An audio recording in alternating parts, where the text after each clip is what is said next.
Oui, aujourd'hui tu peux faire le tour du monde grâce au pet sitting. Salut, c'est Sam de Devenir Nomade et dans cette vidéo j'ai envie de te montrer comment depuis plus de 2 ans je voyage grâce au pet sitting. Aujourd'hui on va surtout voir comment j'ai utilisé l'application Trusthouse Sitters. Il y a plusieurs autres applications sur le marché mais c'est vraiment celle que je préfère. Alors avant de parler de pet sitting, déjà quelles sont les alternatives aujourd'hui si tu veux faire ton tour du monde? Alors bien sûr en termes de logement, vraiment, souvent c'est le home exchange, donc toi tu as ta maison en France ou quelque part et tu vas l'échanger avec une personne qui est à l'étranger, le temps d'une semaine, 2 semaines, voire 1 mois. Tu as aussi le classique Airbnb, Booking et toutes les applications de réservation. Tu peux aussi faire des contrats de location saisonniers ou alors des vrais contrats de location si tu pars longtemps dans un nouveau pays. Et si vraiment t'en as rien à faire du prix, que tu vas vraiment en mode vacances backpack, tu as tout ce qui est auberge de jeunesse et les trucs du genre. Dans ma situation, je suis freelance, c'est-à-dire que depuis 2 ans, quand je regarde les logements, souvent ça va être sur Airbnb, Booking, parce que je veux vraiment un endroit sympa avec un bureau, un espace de travail. En plus, on voyage à 2, donc on veut quelque chose quand même d'assez sympa. Le problème, c'est que si tu regardes que Airbnb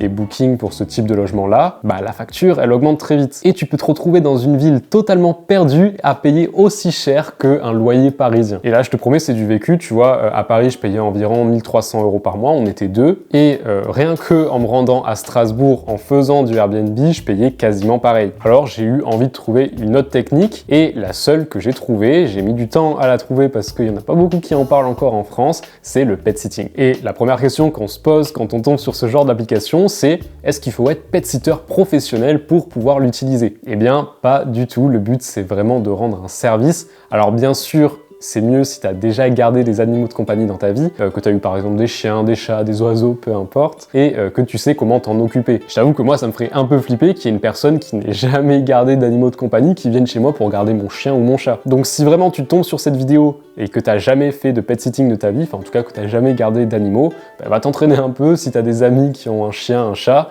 va les garder un peu l'après-midi pour voir si déjà ça te plaît, et pour être un peu plus à l'aise. Et c'est seulement une fois que tu auras fait ça que là, ok, tu pourras utiliser ce genre d'application. Alors concrètement, comment ça fonctionne? J'ai déjà fait une vidéo détaillée sur l'application, vraiment avec les tarifs, etc., que tu peux retrouver en barre d'infos. Mais là, on va vraiment voir plus l'aspect point positif, point négatif, surtout pour que tu te rendes compte si vraiment c'est quelque chose qui pourrait te plaire. Le fonctionnement, il est très simple, c'est juste que tu vas avoir des personnes qui vont mettre en ligne une annonce sur l'application, ils vont mettre du coup leur logement avec les animaux que tu auras à garder, et les pet sitters, eux, vont pouvoir aller postuler sur des logements qu'ils aiment bien. En échange, toi, tu vas devoir payer l'abonnement à l'application. L'abonnement, pour l'instant, c'est un abonnement annuel. Tu payes une centaine d'euros à l'année, et après, tu peux utiliser l'application en illimité. Donc maintenant, quelle est la réalité derrière ce genre d'application? Parce que c'est ça qu'on veut savoir. Alors oui, moi, j'ai un lien d'affiliation avec eux, c'est-à-dire que si tu cliques sur le lien dans la description et que tu rentres le code Samuel25, tu as 25% de promotion chez eux. Mais ce lien-là ne m'empêche pas du tout d'être transparent avec toi, donc je vais vraiment te dire tout ce que je peux sur l'application. Alors déjà, le petit piège de cette application-là, c'est que quand tu vas vouloir t'inscrire, tu vas voir plein de logements au début. Tu vas pouvoir rentrer des destinations et tu vas te rendre compte que finalement, si vraiment tu veux postuler, tu es obligé de payer l'abonnement. Mais quand tu vas payer l'abonnement, tu vas voir qu'il y a un peu moins de logements finalement, parce que souvent, les logements disparaissent une fois que 5 personnes ont postulé pour un pet sitting. En gros, si tu cherches par exemple en Angleterre avant de t'inscrire, tu vas voir qu'il y a plein de logements à Londres et tout, tu vas te dire c'est super, tu vas t'inscrire sur l'application et finalement tu vas voir qu'il n'y a plus qu'une dizaine de logements. Et en fait, c'est là où tu vas devoir souvent prendre le plan supérieur qui te permet d'avoir les notifications à chaque fois qu'un nouveau logement apparaît. Parce que finalement, les meilleurs logements, ils sont réservés ultra rapidement et il faut être dans les premiers à postuler. Ça, c'est quelque chose qui est bon à savoir avant de t'inscrire, c'est qu'il faut que tu sois disponible pour aller regarder assez régulièrement. En général, si tu prends l'Angleterre, tu es quasi sûr de trouver un logement parce qu'il y a beaucoup de monde qui utilise l'application. Par contre, si tu regardes seulement par exemple en France ou ailleurs en Europe, des fois tu as un peu moins de choix. Tu vois, je sais que des villes comme Amsterdam vont être assez rares, t'en as quand même, peut-être une fois tous les mois. Par contre, il va falloir être très rapide pour postuler. C'est aussi pour ça qu'il va falloir que tu sois très flexible. Ces applications, c'est vraiment des applications de mise en relation. Tu es avec des vrais humains derrière. C'est-à-dire que peut-être que du jour au lendemain, ils vont te dire « Ah, finalement, est-ce que vous pouvez venir un peu plus tôt ?» Ou au contraire, « Est-ce que vous pouvez venir 1 jour ou 2 jours plus tard ?» Donc, il va falloir faire attention à ça. Bien sûr, tu as des garanties selon le tarif que tu prends sur l'application en cas d'annulation. Par exemple, si tu vas sur place et que la personne, elle te dit « Ah, finalement, non », là, tu es assuré. Je t'avoue que ça ne m'est jamais arrivé et j'ai même vu parfois des cas extrêmes.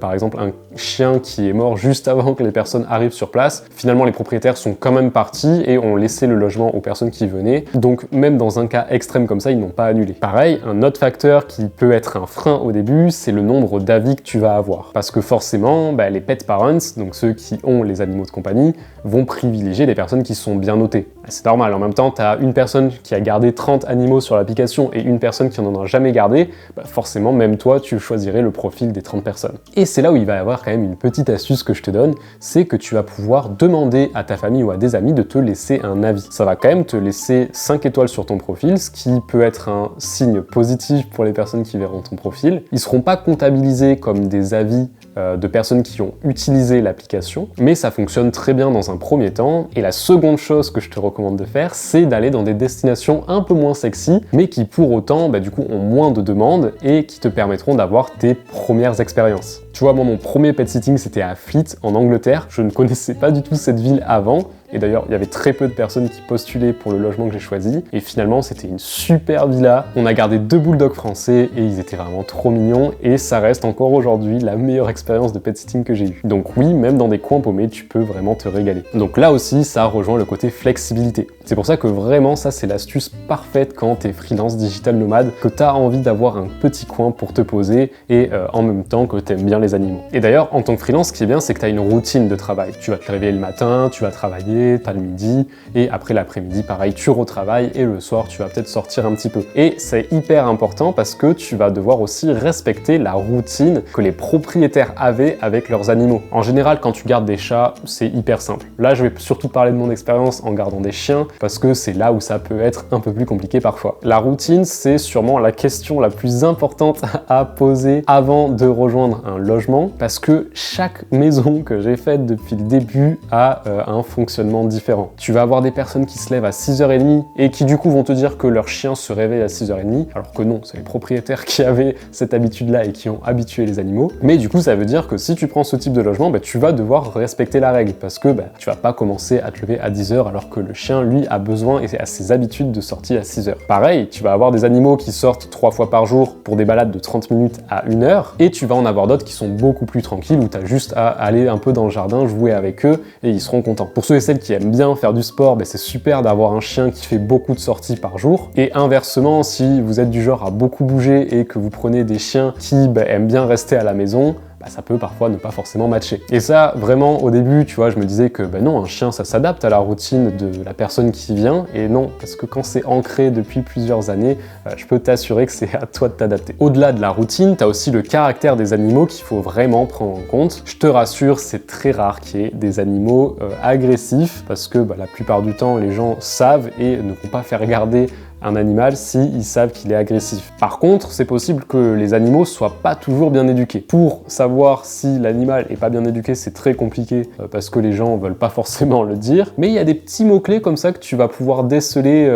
lors de l'appel, parce que tu fais un appel bien sûr avant d'aller dans un logement. En tout cas, je te recommande vraiment de le faire. Et quand la personne te dit « Ah, c'est vrai qu'il est un peu foufou, c'est vrai qu'il est un peu joueur, ah, il écoute pas trop quand tu l'appelles par son prénom », ça, des fois, c'est des signes que ça va être un animal plutôt compliqué et qu'il faut avoir de l'expérience. Ça, souvent, c'est le cas des animaux qui ont été abandonnés parce que ils ont eu une première éducation ou ils ont été un peu dans la nature et après, on les a mis dans un nouveau foyer et c'est beaucoup plus dur de les éduquer comme ça. Donc ça, pareil, c'est à prendre en compte et c'est pour ça que c'est hyper important de faire cet appel avant d'aller dans les logements pour, bien sûr, poser toutes ces petites questions que tu pourrais avoir. Maintenant, mon bilan, moi, il est surtout très positif de cette application. Sincèrement, j'ai fait plus d'une dizaine de logements sur l'application et il y a seulement une expérience qui s'est vraiment pas bien passée, une autre où c'était un peu moyen, mais sinon le reste ça s'est toujours hyper bien passé. J'ai pu loger en plein centre de Londres, vers Camden Town et aussi vers Notting Hills, donc vraiment des quartiers hyper sympas à vivre, dans des très très belles maisons. J'ai aussi pu aller dans Berlin, comme je disais à Amsterdam, et j'ai même trouvé des logements en France, donc tu peux trouver vraiment partout dans le monde. Alors moi je fais pas ça à l'année parce que je trouve que c'est quand même fatigant de devoir t'occuper d'un animal alors que tu travailles à côté. Je sais que je vais pouvoir le faire 6 mois et les 6 autres mois je vais le faire dans des logements normaux, mais ça te permet de mettre un peu de côté de temps en temps et d'avoir ce côté où tu es toujours en bonne compagnie et c'est sympa. D'ailleurs, si toi aussi tu rêves d'être freelance et de voyager, j'ai un e-book dans lequel je parle aussi du pet sitting. Il fait une 30aine de pages, c'est très rapide à lire et ça va te montrer tout le parcours que j'ai suivi, comment tu peux toi aussi te lancer, faire pareil et trouver tes premiers clients avec des outils gratuits. Bref, c'est une mine d'informations que je te mets dans la description. Maintenant, parlons des expériences négatives. On va y aller très rapidement. C'était à Berlin que j'ai eu la pire expérience de pet sitting. En fait, je suis tombé sur 2 chiens, un qui semblait être plutôt agressif et l'autre qui malheureusement, c'était pas de sa faute, mais il faisait des crises d'anxiété. Ça, les propriétaires le savaient avant, mais n'ont pas décidé de nous le dire avant qu'on y aille. Et en arrivant sur place, les propriétaires nous ont demandé de sortir les chiens avec eux. Et au moment de mettre la laisse au chien, on voit que le chien il commence à sauter pour essayer de me mordre le bras. Et les propriétaires qui ne réagissaient pas du tout. Nous, on s'est dit que ça allait pas le faire, qu'ils allaient nous dire de partir parce que le chien matche pas avec nous. Et finalement, bon, ils ont eux-mêmes mis la laisse, on les a promenés, on est rentrés, ils nous ont dit sinon les sortez pas parce qu'il fait ça au moment de sortir. Nous, on se dit que c'est quand même un peu bizarre et de pas sortir un chien, je sais pas si c'est vraiment le mieux. Et en fait, au fil des semaines, on a compris que le chien, c'était juste qu'il avait un problème avec l'autorité. Heureusement qu'on avait de l'expérience parce que ça nous a pas non plus trop stressé et on a su comment réagir. Mais c'est vrai que c'était un chien très compliqué, il fallait avoir beaucoup de patience et il fallait faire attention parce que vraiment, il n'aimait pas recevoir des ordres. Et à côté de ça, l'autre chien qui faisait des crises d'anxiété, pour le coup, il a dévoré son tapis pendant le séjour et c'était un tapis avec beaucoup de mousse dedans. Pendant facile 3-4 jours, du coup, il vomissait ce qu'il avait mangé du tapis. Là, je t'avoue qu'on commençait à avoir un petit peu peur, mais on a pu appeler les vétérinaires d'urgence de l'application, donc on a pu régler le problème. La propriétaire était elle-même vétérinaire. Bon, elle nous a pas vraiment super bien conseillé, mais finalement voilà, ça s'est bien fini et c'était facilement la pire expérience que j'ai eue. Au final, il n'y a pas eu de blessés parce que le chien, quand il voulait me mordre, c'était qu'il voulait jouer avec moi. Il avait juste une façon un peu bizarre de vouloir jouer, mais finalement ça arrive rarement. Et pour t'éviter ça, vraiment pose beaucoup plus de questions. Si le chien a été abandonné dans son enfance, demande si, pourquoi pas, il y a eu un éducateur canin qui est venu s'en occuper, parce que ça peut aider. Pareil, ne te mets pas en danger. Si, comme nous, tu arrives sur place et que le chien commence à essayer de te mordre, tu leur dis clairement, non, désolé, moi je veux pas d'un chien agressif, et tu peux tout à fait partir, tu préviendras l'application pour que eux ils te remboursent, et tant pis pour les propriétaires. Il ne faut pas, toi, dormir dans un coin et laisser le chien faire sa loi, parce que sinon, tu t'en sors pas. Voilà, je pense qu'on a fait le tour des points positifs, des points négatifs du pet sitting. Ça reste vraiment une super méthode si tu souhaites voyager à travers le monde pour vraiment pas cher du tout et que tu aimes les animaux. Ça, c'est le point très important. Je veux pas qu'il y ait des personnes qui visionnent cette vidéo et qui d'un coup se disent allez, vas-y, c'est pas grave, je vais m'occuper d'animaux même si j'aime pas trop ça. C'est pas juste un moyen d'économiser, c'est vraiment une combinaison des trois. Si tu veux savoir comment je me suis lancé à mon compte, n'oublie pas d'aller regarder dans la description le e-book où je t'explique tout gratuitement. Tu peux toujours t'abonner à cette chaîne si tu ne veux pas rater d'astuces pour voyager tout en travaillant. Et moi, je te dis à très vite.